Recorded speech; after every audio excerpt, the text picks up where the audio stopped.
Hello students, आज का हमारा टॉपिक है वाइल्ड लाइफ प्रोटेक्शन एक्ट, वन्यजीव संरक्षण विधान। यह एमएससी जूलॉजी के फर्स्ट सेम के स्टूडेंट्स के लिए इम्पॉर्टेंट टॉपिक है, तो इस टॉपिक पर लास्ट तक बने रहिएगा। इसके सिनॉप्सिस हैं। फर्स्ट है इंट्रोडक्शन, सेकंड है the wild life protection act 1970, third है the Indian forest act 1917 and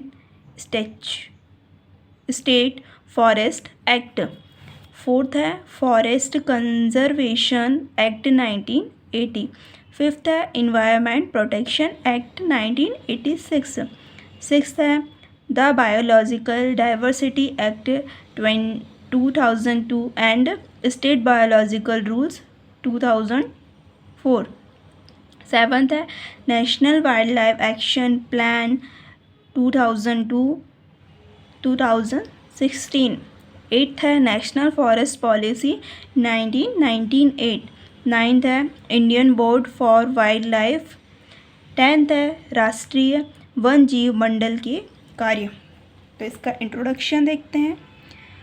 भारतीय संविधान के अनुसार पर्यावरण संरक्षण प्रत्येक व्यक्ति के कर्तव्यों में सम्मिलित है। इसके लिए अनेक नीतियाँ तथा कानूनी प्रावधान किए गए हैं। इसमें वन नियम 1927, वन्य जीव संरक्षण नियम 1972, वन संरक्षण नियम 1980 तथा पर्यावरण संरक्षण नियम 1986 के प्रावधान हैं। राष्ट्रीय स्तर पर नियमों के साथ विभिन्न राज्य सरकारों ने जैव विविधता संसाधन संरक्षण के लिए नियम बनाए हैं। 1983 में वन्य जीवन कार्य योजना बनी, जिसके अंतर्गत वन्य जीवों से संबंधित कार्यवाही होती है। भारत के पूरे क्षेत्रफल का 4.2% क्षेत्र जैव विविधता के प्राकृतिक आवास के लिए निर्धारित किया गया है। इसमें 72 पारितंत्र,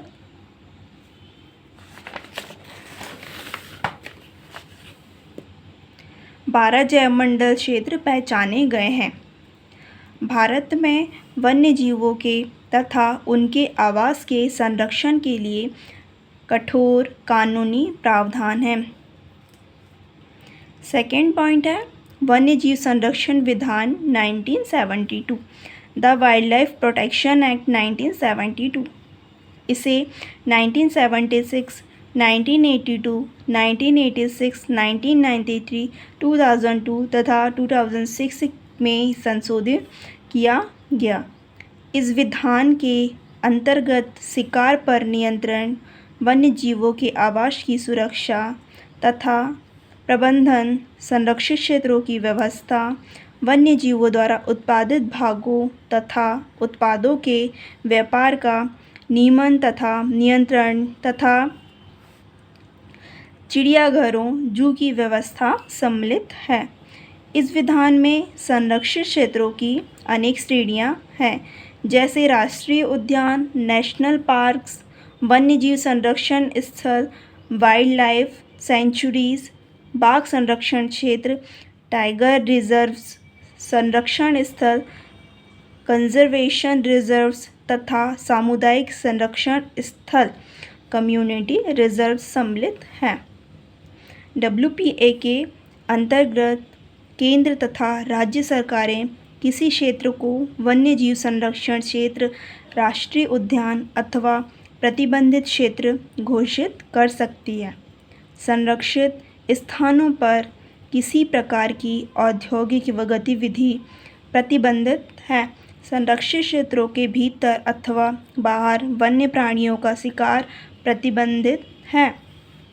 इसके लिए 3 वर्ष से 10 वर्ष की सज़ा तथा 10,000 रुपये से अधिक जुर्माने का प्रावधान भी किया गया है। संरक्षण स्थल, कंजर्वेशन रिजर्व्स तथा सामुदायिक संरक्षण स्थल स्थानीय समुदायों, लाभार्थियों तथा समाज के लोगों को संरक्षण स्थल की सुरक्षा के लिए भागीदारी के लिए निर्धारित किए गए हैं, जो राष्ट्रीय उद्यान तथा वन्यजीव संरक्षण दोनों से अलग होते हैं। वर्ष 2006 के संशोधन में राष्ट्रीय बाघ संरक्षण authority, national tiger conservation authority तथा बाघ संरक्षण क्षेत्र टाइगर रिजर्व्स निर्धारित का प्रावधान है। इस एक्ट में वन्यजीवों की व्यापक परिभाषा दी गई है। कोई भी राज्य सरकार राष्ट्रीय उद्यान अभयारण्य की सीमा में परिवर्तन नहीं कर सकती जब तक राष्ट्रीय वन्यजीव मंडल की सिफारिश ना हो। इसका थर्ड पॉइंट है इंडियन फॉरेस्ट एक्ट 1927 तथा राज्यों के forest act, the Indian forest act 1927 and state forest act. इसको देखते हैं। 19वीं शताब्दी में ब्रिटिश गवर्नमेंट ने वन विभाग का गठन किया तथा संबंधित कानून बनाए। इसके बाद 1927 में इंडियन फॉरेस्ट एक्ट बनाया गया। इस एक्ट में 1930, 1933, 1947 तथा 2004 में संशोधन भी हुए। इस कानून का मुख्य उद्देश्य यह लकड़ी की ज़रूरत को देखते हुए शासन का वनों पर पूर्ण नियंत्रण था। इसमें 3 प्रकार के प्रबंधित one, reserve forest, gram one, village forest तथा संरक्षण वन का प्रावधान था। इनमें प्रतिबंधित वन ज़्यादा संरक्षित वन थे। पेड़ काटना, पशुओं को चराना, वन उत्पादों को ले जाना, खदानें बढ़ाना, मत्स्य पकड़ना तथा शिकार आदि के लिए सजा का प्रावधान किया गया है।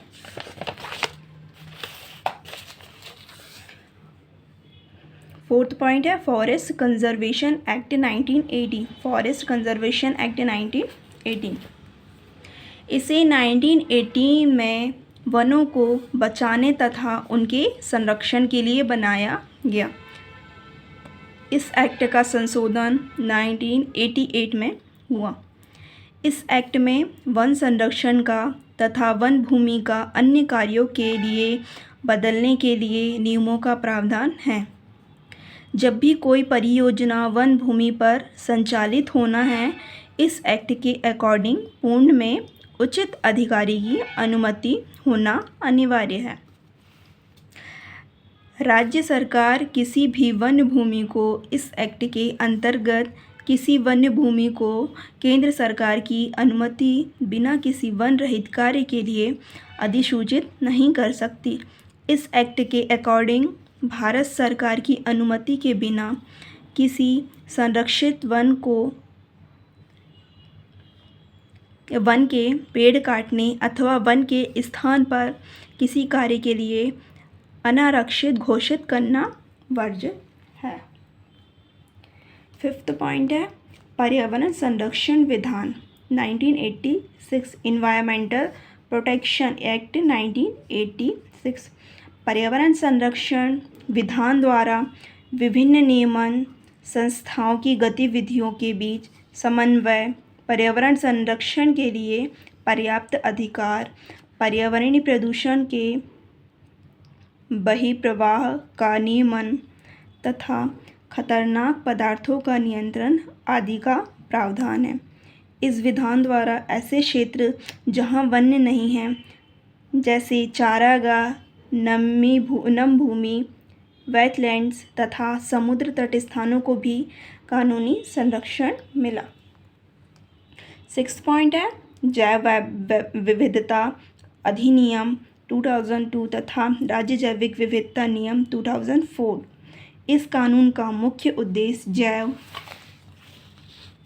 संसाधनों का संरक्षण, संवहन, उपयोग सुनिश्चित करना है। वाणिज्यिक उपयोग के लिए जैव संसाधनों के अनियंत्रित दोहन को रोकने में यह कानून मदद करेगा, जैसे संसाधनों एवं इससे जुड़े लोगों के परंपरागत ज्ञान के उपयोग से प्राप्त लाभों का बंटवारा, उन लोगों को मिले जिनकी धरोहर से ऐसा लाभ मिले।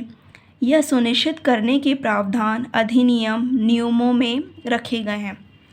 राष्ट्रीय स्तर पर राज्य जैव विविधता बोर्ड की स्थापना का प्रावधान भी है। वाणिज्यिक उपयोग के लिए जैविक संपदा के मामले राज्य जैव विविधता बोर्ड के अधिकार क्षेत्र में आते हैं।